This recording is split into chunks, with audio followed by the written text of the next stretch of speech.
Bom dia, boa tarde, boa noite. Eu sou Daniel Apolinário, residente da Residência Pedagógica do curso de Geografia da UFV. E como o dia 29 é o dia do geógrafo, cada residente ficou responsável por escolher alguma personalidade da geografia para tratar sobre. Eu vou tratar sobre o Jurandir Ross, como está no título, que é esse senhorzinho que está na foto. E, para quem não conhece ele, Jurandir Luciano Sanches Rosa é um geógrafo renomado principalmente por conta das suas contribuições imensas diversas para o ramo da geomorfologia. No caso, ele não tem contribuição só para a geomorfologia, ele tem muito desses estudos aplicados para uma questão mais social, mas o foco daqui vai ser a geomorfologia. Seguindo a sua trajetória, ele nasceu no ano de 1947 em Promissão, São Paulo, e cresceu em Rolândia, no Paraná. Aí, no caso, ele se mudou para São Paulo, capital, no ano de 1960. Em 1969, ele entrou na USP, no curso de Geografia. E no caso de 1975 a 1982, ele foi mestrando em Geografia Física, né, que no caso na USP tem essa subdivisão entre Geografia Física e Geografia Humana. No caso, não sei se é só na USP. E em 1983 até 1987 foi seu doutorado em Geografia Física. Aí ele já atuou como professor da escola básica, ele fez parte do Radam Brasil e também trabalhou como consultor do Ministério do Meio Ambiente. E de uma porrada de outros ministérios e projetos, mas no caso eu só citei esse porque é um de grande nome que todo mundo conhece. O Ministério do Meio Ambiente, no caso.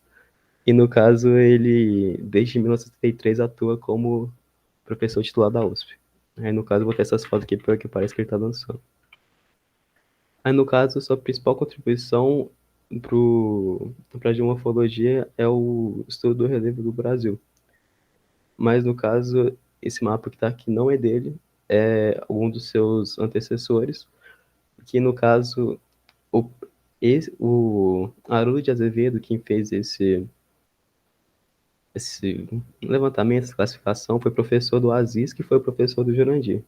E eles acabaram se influenciando muito. Então, eu vou seguir aqui agora. Essa classificação do Haroldo de Azevedo, a gente é bom levar em consideração a época que ela foi feita, que é 1940. Então, a única coisa que ela levava em consideração era a altitude. Então, a divisão entre planalto e planície era dada a partir do quão alto era aquele lugar.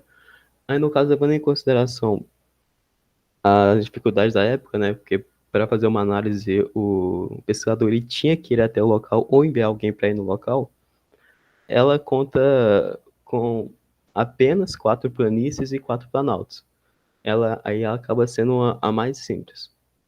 Aí, em seguida, a gente tem a classificação do Aziz Absaber, já em 1960, 20 anos depois, que além da altitude, ela conta com critério também geomorfológico, que leva em consideração o processo de formação daquele relevo que estava sendo analisado.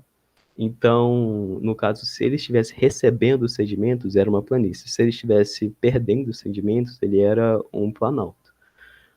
Aí, isso também, tudo isso junto da altura, né? Aí, altura não, altitude, pelo amor de Deus.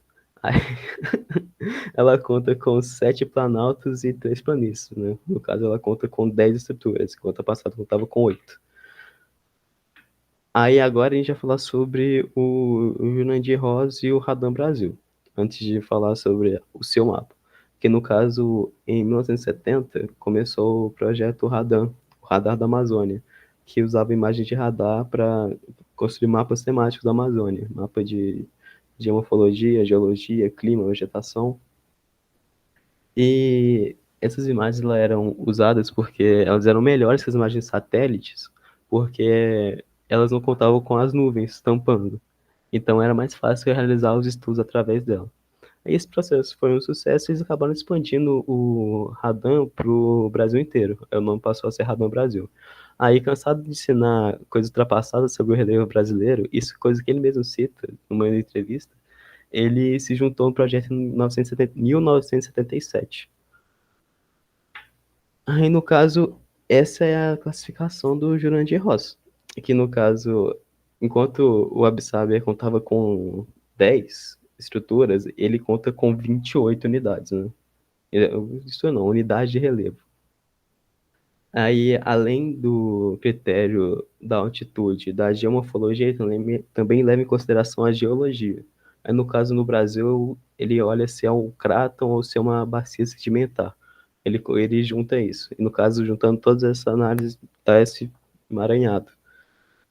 E ele também adicionou as depressões.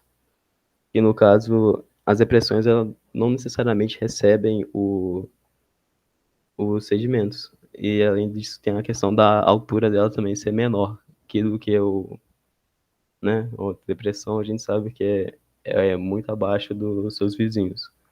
Então a gente, e no caso menos acho que a 23 aqui. Alguma dessas aqui no Nordeste. Nordeste não, da Amazônia, pelo amor de Deus. Confundi legal. Aí no caso, até hoje, o Jurandir Ross ele é professor titular da USP, como já citei anteriormente, mas atualmente ele leciona só para pós-graduação. Ele também continua envolvido com pesquisa e algumas atividades de extensão. Aí, no caso, essas são as referências da revista Fabesp, foi uma entrevista com ele, o currículo dele na CNPq e a Wikipedia. E é isso, muito obrigado pela atenção.